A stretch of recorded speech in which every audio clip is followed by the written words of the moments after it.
Shabbat, Shalom, Umvorach, Chodesh Tov, Sameach Lechol Am Israël, mois de Elul commence devant nous les Slichot, l'occasion pour chacun de nous vraiment de pouvoir éviter des choses qui pourraient nous coûter cher pour l'année prochaine, tout simplement en devançant aujourd'hui, dimanche matin, les Slichot pour demander pardon à Kadosh Baruch Hu pour cette année passée et prenons la résolution, Be'ezrat Hashem, de s'améliorer, de devenir meilleur afin que le jour du jugement, eh bien, quelque part, il n'y ait plus grand-chose à dire, parce qu'on aura déjà tout dit, si ce n'est que passer le dossier pour une meilleure année pour chacun de nous. Shnat Geoula Be'ezrat Hashem, pour Kol Am Israël et toute la terre entière.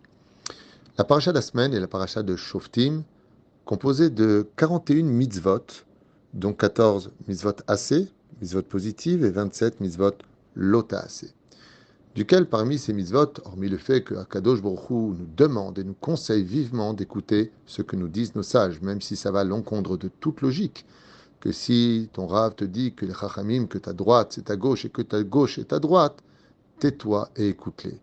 Tamim tieh Hashem Elokecha. Tu seras intègre et simple avec l'Éternel ton Dieu. Ne commence pas à le juger ou dire pourquoi il a fait ça et il était où quand il y avait ça. Une simplicité d'esprit qui demande une discipline de vie. D'où la mitzvah de Sum Tassim Alecha Melech.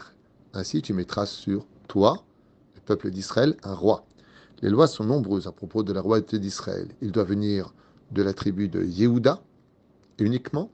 Il ne peut pas être converti parce qu'il ne vient pas justement de la tribu de Yehuda. Il n'a pas le droit d'être un roi qui ne vient pas du peuple d'Israël, à plus forte raison. Donc on ne pourrait même pas prendre un roi des nations du monde sur nous, en aucun cas, ce qui provoquerait un interdit formel de la Torah. Sum Tassim Alecha Melech. Le mot Sum Tassim, c'est une répétition. Mettras, tu mettras. Parce que nous avons déjà un roi.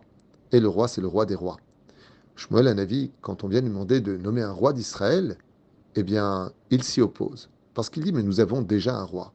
Car effectivement, l'idéologie de la fin des temps consistera à ce que le Créateur du monde lui-même soit le roi de l'humanité, reconnu de tous. Hashem Melech, Hashem Malach, Hashem Yimloch Leolam Vaed. Ce sera lui qui sera le roi. Mais en attendant, nous, enfants d'Israël, malgré tout, pourquoi est-ce qu'on a besoin d'un roi? Oui, le peuple d'Israël n'a pas le droit de faire de l'idolâtrie.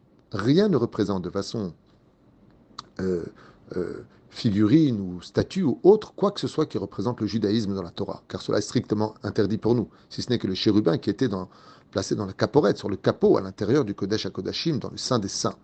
Mais rien n'a le droit d'être représenté pour le divin. Alors, comment on va faire? À qui devons-nous nous adresser? Tout simplement au roi. Au roi qui, lui, devait représenter la Torah. Le roi n'avait pas le droit de se déplacer nulle part, sauf pour aller aux toilettes ou se laver, sans un petit Sefer Torah qui était placé en son sein. Et il devait l'étudier nuit et jour, de telle façon à ce que le roi puisse servir d'exemple à l'image du soleil qui brille pour toute la terre. De cette façon-là, le roi pouvait enfin donner l'exemple à suivre, car quand la tête va bien, le corps suit. Et à partir de ce moment-là, Sum Tassim Alecha Melech, que ce soit un roi qui soit moral, qui n'ait pas trop de femmes, pas trop de chevaux, pas trop d'argent, de peur que Roum Levavo, que s'enorgueillisse son cœur.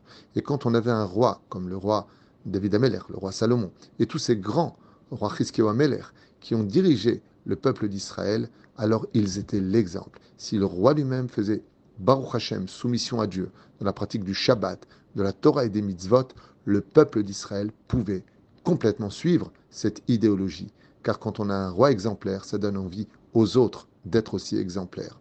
Seulement, cette dimension d'être roi n'appartient pas qu'à la royauté d'un peuple et de son trône. Elle appartient aussi à ce que l'on appelle le corps humain. Le corps humain, c'est un royaume. Et il faut qu'il ait un roi, le cerveau.